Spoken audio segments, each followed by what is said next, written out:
ಮಾಡಬೇಕು, ಡೀಸೆಲ್ನ ಸೇವ್ ಮಾಡಬೇಕು ಅನ್ನೋ ಕಾರಣಕ್ಕೋಸ್ಕರವಾಗಿ ತಮ್ಮ ಕಾನೂನಿನ ಬೆಂಗಾವನ್ನೇ ಕಟ್ ಮಾಡ್ಕೊಂಡಿದ್ದಾರೆ. ಆ ಥರದ ಪ್ರಾಕ್ಟೀಸ್ ಬೇರೆ ಸ್ಟೇಟ್ಗಳಲ್ಲಿ ತುಂಬ ಕರ್ನಾಟಕ ನಡೆಯುತ್ತದೆ. ಬೇರೆ ಸ್ಟೇಟ್ಗಳಲ್ಲಿ ಇದೆಯಾ ಅಂತ ನೋಡೋಣ. ಕರ್ನಾಟಕದಲ್ಲಿ ನೀವು ಏನೇ ಮಾಡಿದ್ರು ಕೂಡ ಅದು ತಾತ್ಕಾಲಿಕ ಆಗ್ತದೆ.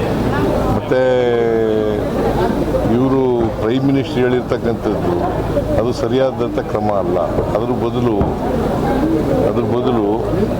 ಈಗ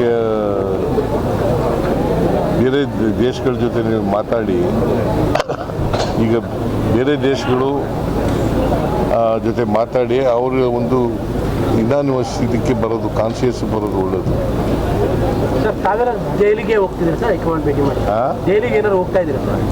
ಜೈಲಿಗೆ ಹೈಕಮಾಂಡ್ ಭೇಟಿ ಮಾಡೋದಕ್ಕೆ ಸಂಪುಟ ಪುನರಚನೆ ವಿಚಾರ, ಕ್ಯಾಬಿನೆಟ್ ಪುನರಚನೆ ವಿಚಾರ ಇಲ್ಲ, ಅವ್ರು ಕರೆದಾಗ ಹೋಗ್ತಾರೆ. ಅಲ್ಲ 15ನೇ ತಾರೀಕು ಟೈಮ್ ಫಿಕ್ಸ್ ಆಗಿದೆ. ನಿನ್ಗೆ ಹೇಳ್ಬಿಟ್ರ? ಅಲ್ಲ ನಿನ್ಗೆ ಹೇಳಿದ್ರೇನೆ. ನಮಗೆ ಹೇಳಿಲ್ಲ ಸರ್. 15 ಅಂತ ಯಾಕೆ ಹೇಳಿದೆ?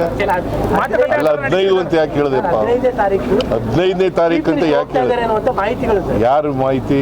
ಎಲ್ಲಿ ಮಾಹಿತಿ? ನಾನೇ ಹೇಳ್ತಾ ಇದ್ದೀನಲ್ಲ, ಮಾಹಿತಿ ನಿಂಗೆ ಯಾಕೆ ಸಿಗುತ್ತೆ? ಸಚಿವ ಸಂಪುಟ ಪುನರ್ರಚನೆ ಮಾಡುವಂತ ಉದ್ದೇಶ ಇದೆಯಾ, ಚಿಂತನೆ ಏನಾದ್ರು ಇದೆಯಾ ಸರ್? ಹೌದೌದು, ಪುನರ್ರಚನೆ ಮಾಡಬೇಕು ಸರ್. ಈಗ ನೀಟ್ ಎಕ್ಸಾಮ್ ವಿಚಾರದಲ್ಲಿ ಎಲ್ಲರೂ ಪ್ರೊಟೆಸ್ಟ್ಗಳು ಮಾಡ್ತಾ ಇದ್ದಾರೆ. ಹೈಯರ್ ಎಜುಕೇಶನ್ ಮಿನಿಸ್ಟರ್ ಹೇಳ್ತಾ ಇದ್ದಾರೆ ನಮಗೆ ಕೊಟ್ಬಿಡಿ ನೀಟ್ ಮಾಡೋ ಜವಾಬ್ದಾರಿ ಅಂತ. ತಾವೇನಾದ್ರು ಆ ಥರ ಪ್ರಪೋಸಲ್ ಇಟ್ಕೋತೀರ? ನೋಡಪ್ಪ, CET ನಾವು ಮಾಡಿದ್ದು, ಅವರು ನೀಟ್ ಅಂತ ಮಾಡಿದ್ರು.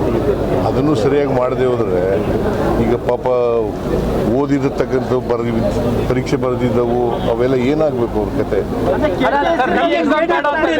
ನೀವು ಮೊದಲು ಕೇಂದ್ರ ಸರ್ಕಾರನ ಟೀಕೆ ಮಾಡಿ